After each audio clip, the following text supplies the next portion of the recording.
The following is a presentation of the Belly Up Sports Media Network. What's going on, everybody? Welcome back to another episode of the Eye Test, brought to you by Belly Up Media. I'm here with Bobby Amendola and Paul Orlando, and today is a very special week. It's the first week after fantasy. It's the first week after the NFL has started, and it marks our first episode with Belly Up Sports, a company that Paul and I have been writing fantasy articles for since about April.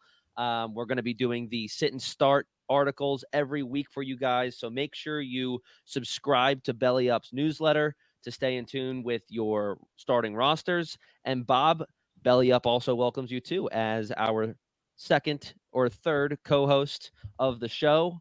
Welcome in, everybody. Thank you, Belly Up. Happy to be here. Yes. And so last week we did the season fantasy 2023 fantasy award predictions. So we're going to stick to that theme, except now we are handing out awards to the week one winners of these awards.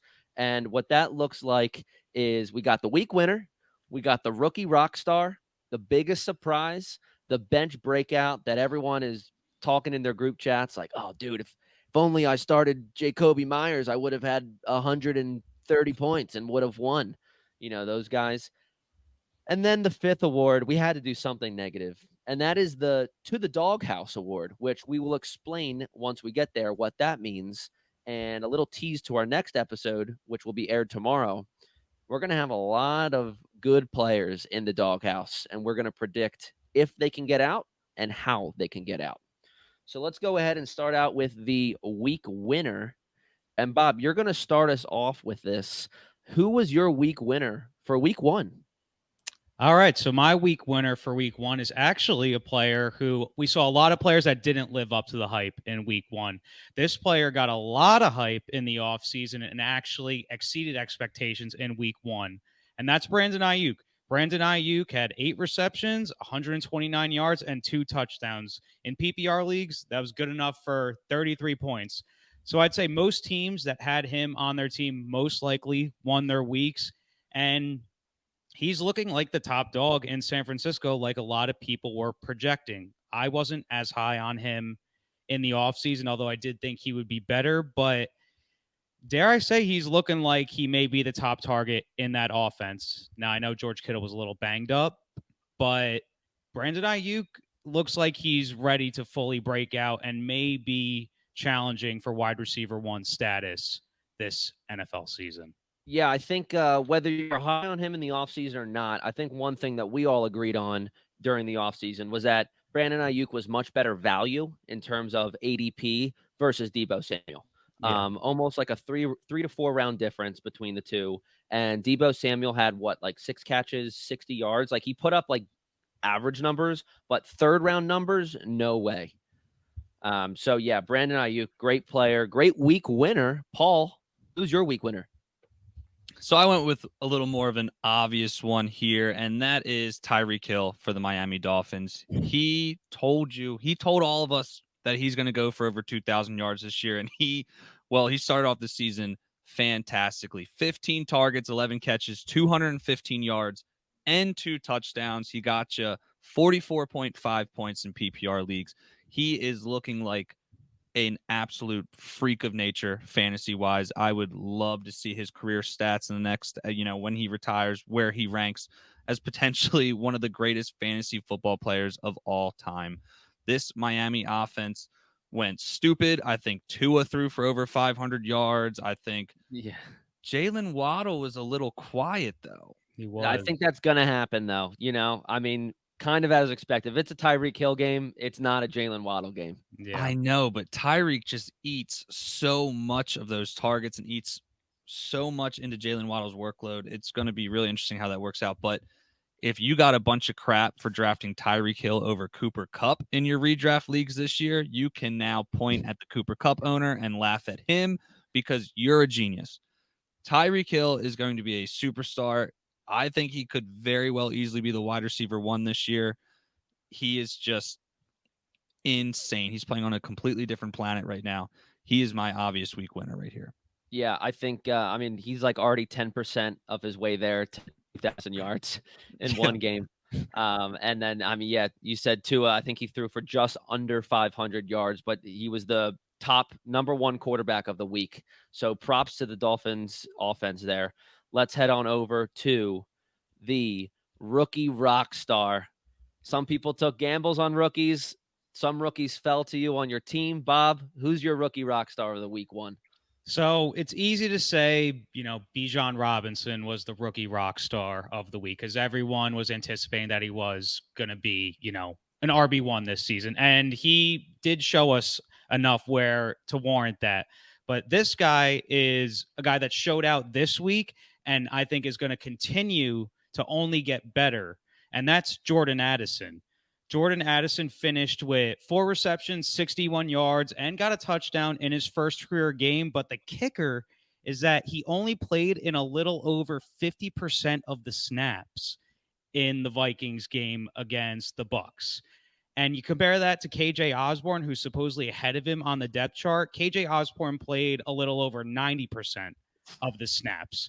So if you're a Jordan Addison bull, then you're going to think that he's going to overtake KJ Osborne at some point. And the minute that he overtakes KJ Osborne and starts playing, 80+% of the snaps, then he is going to be an absolute stud. And he already showed it on limited snaps. So I think it's only going to get better for Jordan Addison from here on out. And Bob, how many targets did Jordan Addison have? Do you have that on you? He had 6. And so he had 6 targets, 4 receptions, and let's not forget about Justin Jefferson's like 30 targets and 25 receptions or whatever he had. I mean, so that's pretty cool that he can be on the same field as Justin Jefferson, and he's still gaining attention, which shows to me that he's just separating from the defense and getting open, more open than KJ Osborne is. Yeah, that's for sure. Paul, KJ Osborne, rookie rock star to you, Paul. Oh, this was an easy one for me. This was so easy for me. I got to put my boy Zay Flowers in here, man. He looked great. It was so fun to watch him. I got to watch him live. I was at the game, and let me just tell you, man, this kid. I know I'm a huge Ravens fan, but he reminds me so much of TYREEK Hill. The way he moves in space, the way they get him the ball in space and let him work some magic. He's a little guy, but oh my God, his separation is insane. He finished the day. So Jordan Addison had a productive day, and we expect to see his snaps increase, where Zay Flowers was out there for 84% of the snaps week 1. He is already a focal point of this offense. He had 10 targets. He led Ravens receiving in targets and catches. He had 10 targets. He brought 9 of them in for 78 yards. He did not find the end zone, but don't get me wrong, Zay Flowers will get his fair share of touchdowns this year. He is just an electric kid. And I am very excited to see how he does in this offense, especially with the horrible injury to J.K. Dobbins. I know Monken loves to use the running backs in the pass game, but now I wouldn't be surprised if we see some more screens to Zay Flowers, if we see more of those. What are those cheap plays where they count as a reception, even though it's like the quarterback's in shotgun, Flowers will come across in motion. Pass? Yeah, and they just pitch it to him, and it technically counts as a catch because it's like a forward pass. Mm-hmm. Don't get me wrong, if we start seeing more of those types of plays in order to get Zay Flowers moving, get his speed up, and have him, just break these long runs, he is going to be an incredible talent. And I'm not just saying that as a Ravens fan. I think this kid's going to be awesome.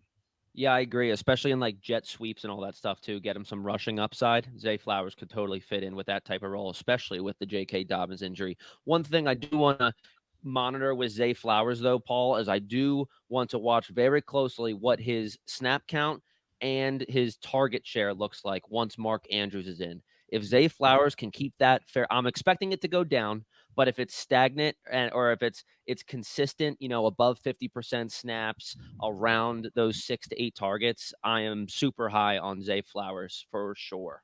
Yeah, I think Mark Andrews will really affect Zay Flowers in the red zone. I think that would be where I would be the most worried, but I still think this kid's going to be something special, man. All right, let's head on over to the biggest surprise, which I think we could say those rookie rock stars were biggest surprise, but let's get another one, Bob. What was a big surprise for you? Biggest surprise for me was a guy on my own team. And this is a guy coming off an ACL injury, and you just don't expect them to just hit the ground running in week 1 like that, especially on a guy that only played 31% of the snaps. And that's Breece Hall. Breece Hall ran the ball 10 times for 127 yards, had an 83-yard run, also caught a pass for 20 yards. To be that efficient after coming off an ACL tear last season, you just really don't expect it. And it's very easy to see now that Breece Hall is going to be one of the best value plays in all of fantasy football. Like, if you grabbed him where I did in the mid-4th round in fantasy drafts, he already is paying dividends in week 1, and he's not even 100% yet. So huge shout out to Breece Hall. And he's, again, another guy. He's only going to get better from here, especially now that we think that the Jets are going to run the ball even more, with Zach Wilson probably going to be the starter for the rest of the season. Yeah, and I think even last week we were fearful of, how much play the veteran Dalvin Cook is going to take away from Breece Hall, at least in the first couple weeks, as we expected Breece to heal more on that ACL. But I mean, Dalvin Cook had like 8 carries. Yeah. He was not passing the eye test in any way. Dalvin Cook was getting stopped before the line. He was not getting big breakaways like Breece Hall had. Breece Hall had like a 30-yard run and then like a 50-yard run or something like that in the first half. I mean, he just looked completely unscathed from that injury from last year. And I really hope that he continues to stay healthy, because the Jets can't have any more injuries after that Rodgers died down. No, definitely not. All right, Paul, let's get to you here. Who's your biggest surprise? So my biggest surprise was Jacoby Myers for the Las Vegas Raiders. He had 10 targets for 9 catches, 81 yards, and 2 touchdowns. He scored almost 30 points. He finished with 29.1 in PPR formats. And I think the only difference here, or not the only difference, but the difference here between Breece Hall and Jacoby Myers is that, like Bob said, I think Breece Hall is going to continue to stack and continue to improve and get better. I think we might have seen the best game from Jacoby Myers this year in week 1. Do not get mistaken. Davante Adams is the best receiver on that depth chart, on that team, probably on that side of the Mississippi. Is Minnesota on that side of the Mississippi? It's on the no, it's on the east side. Okay. So yeah, Davante Adams is the best wide receiver on that side of the Mississippi. And I think this was just a Jimmy Garoppolo knows Jacoby Myers from their time in New England. So he looked at him more as a safety blanket. They're going to work on that with Davante Adams. But it was still nice to see somebody on your bench, most likely on your bench. Yeah. Yeah, score 29 points. He did, I think, leave the game under concussion protocol, so his status for week 2 is in the air. This was a nice little surprise. Huh? He looked messed up when he got off the field. I didn't see the video of it. Like Tua last year. He literally looked like Tua. Oh, Jesus. Yeah, I didn't see the video of it, but I heard that it was not pretty. Got rocked, dude. So yeah, it was a nice surprise to see Jacoby Myers do that. Now, would I say that you found a wide receiver 1 in the 10th, 11th round of your draft? Absolutely not. Could this happen again? Maybe. It's not impossible, but do not bank on it. But it was still nice to see Jacoby Myers get some good action in week 1. Yeah, I think a lot of that success has to do with the fact that Davante Adams also had Patrick Surtain on him the whole entire game. So Davante Adams probably was just distraction guy for week 1. And yeah, we do expect Davante Adams to be a wide receiver 1 week in, week out, from here on out at least. All right, let's head on over to the bench breakout.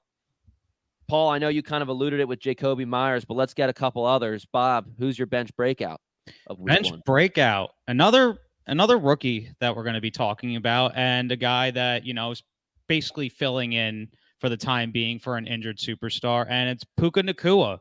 He was probably on the waiver wire in most leagues this week, but if you're in a dynasty league, he was going in like the 5th round of rookie drafts.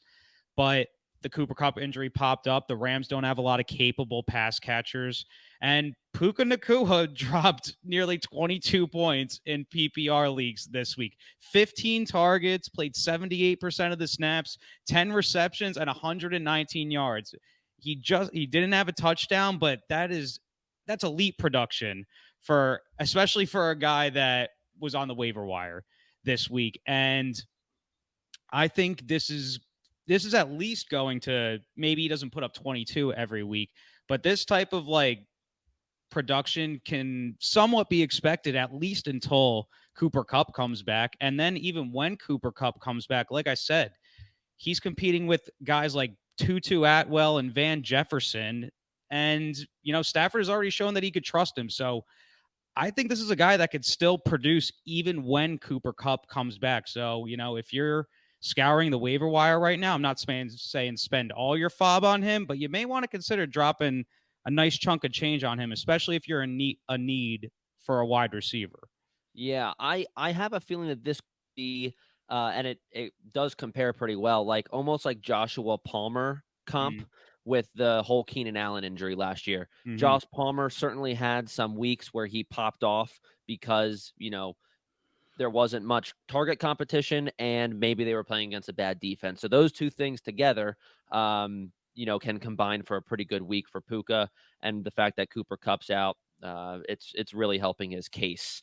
And also, you can check out our newest YouTube short, TikTok, Instagram reel on week 1, I guess, waiver ads heading into week 2. That's probably the best way to put it.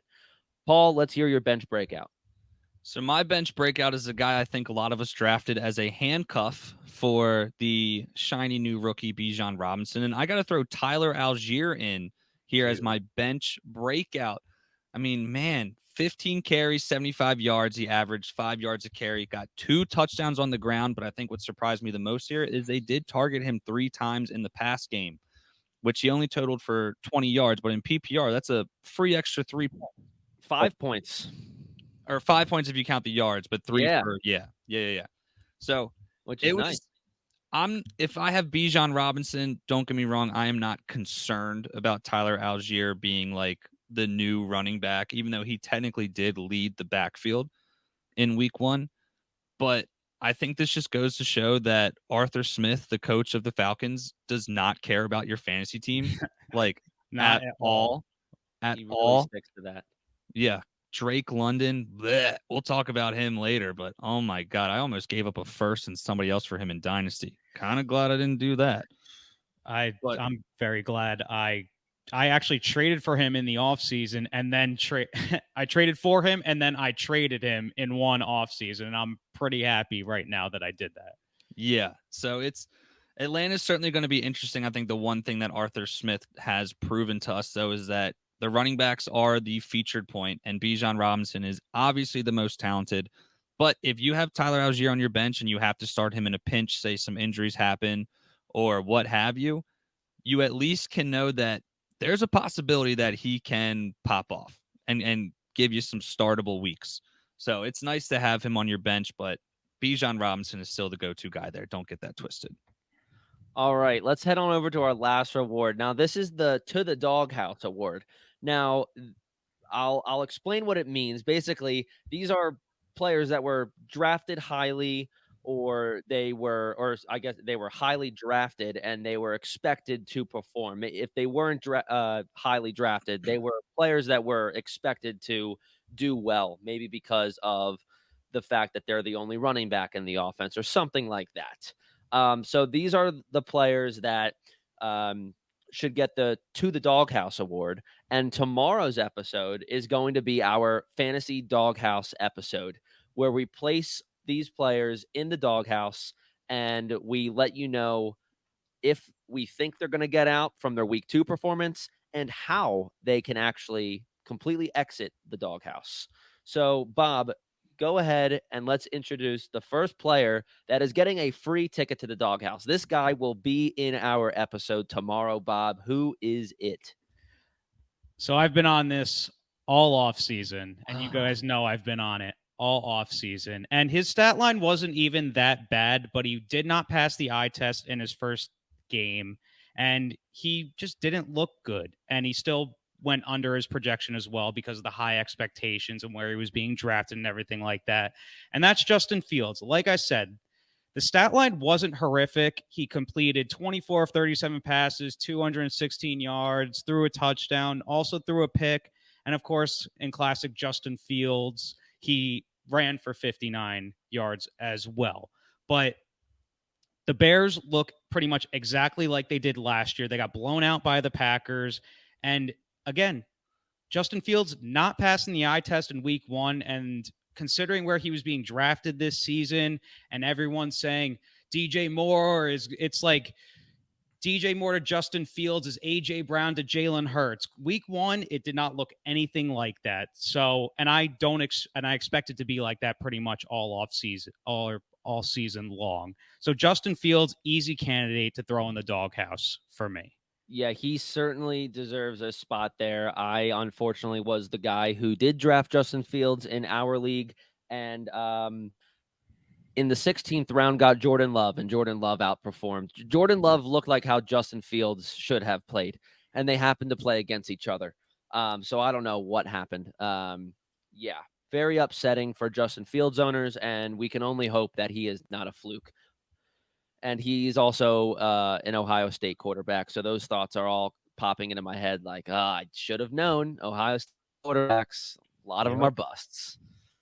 Paul, who's your player that is getting a free ride to the doghouse? So I already mentioned Drake London, but I don't want to put him in there, even though Drake London, God, that was awful. But I'm going to do... He'll be in. He'll definitely...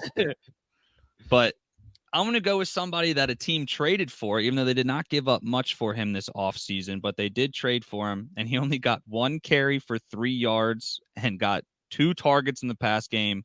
He caught one of them, and he caught one of them for no receiving yards, so no gain. That's DeAndre Swift. I knew it. I was going to say that stat line sounded very familiar. Yeah, I mean, my God, I don't know what this guy wants. Like, Rashad Penny was a healthy scratch. All he had to do was play better than Kenneth Gainwell. And Swift only saw 29% of the snaps. He was only on the field for 12 plays, did nothing with what was given to him. This dude seems to have all the talent in the world, or so we're told every offseason, that he has all the talent in the world, that he's a great receiving back. He's this, that, and the other. He's 24 years old, and he just never, ever puts it together. And so if you took a flyer on this Philadelphia Eagles backfield, if you took Swift somewhere in the middle rounds, my heart breaks for you. Hopefully you don't have to start him, but it is not looking good for DeAndre Swift. I'm throwing him in the doghouse, and I don't foresee him leaving anytime soon. Yeah, I mean, if since I am going to be that Eagles fan in denial here, the only thing that I could say that it's a reason is that Kenny Gainwell knows the offense more than DeAndre Swift, but that's no excuse because DeAndre Swift had more than enough time to learn it. So I'm pretty confused as to why they chose not to use him. My second reasoning would be maybe they're planning to use him for the Vikings game on 4 days' notice, and that's how they're like splitting up the carries. I don't know, but either way, Paul, I'm just as concerned as you are, especially as an Eagles fan, because I was expecting the world out of DeAndre Swift, and he had a great week 1 last year against the Eagles, against a great defense. He scored like 30 points. So, like, what's up with that? I don't know, but you cannot rely on Kenny Gainwell to be the star running back of the Philadelphia Eagles. I mean, you can't. We're getting a little too much into Eagles Eagles talk. All right. Well, that's going to put an end to this episode. Everyone who's tuning in on YouTube, don't forget to subscribe to our channel and like this video. Comment who you think belongs in the doghouse in tomorrow's episode. Thanks again for tuning in. If you're listening on Spotify and Apple, we appreciate it. Go ahead and give us a 5-star review. We will see you tomorrow with the Fantasy Doghouse episode. Peace.